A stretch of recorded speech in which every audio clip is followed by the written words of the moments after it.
متاثرہ خاندان کا تعلق اورنگی ٹاؤن سے بتایا جا رہا ہے۔ عینی شاہدین کے مطابق تینوں افراد نے خود سمندر میں چھلانگ لگائی اور تب سے ریسکیو ٹیمیں ان کو ڈھونڈنے کی ان کی تلاش میں لگی ہوئی ہیں۔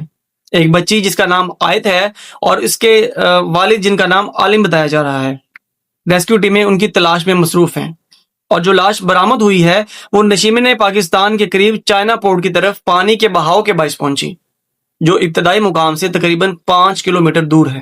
ناظرین، ریسکیو ٹیمیں 2 دریاؤں چائنا پورٹ، کلاک ٹاور اور سی ویو سمیت اطراف کے تمام علاقوں میں متحرک ہیں۔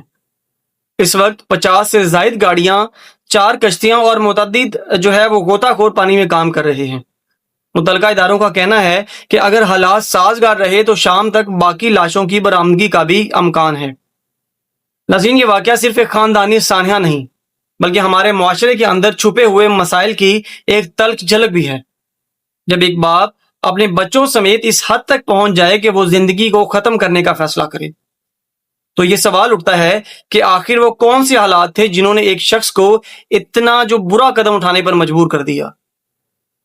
کیا یہ غربت تھی یا پھر ذہنی دباؤ؟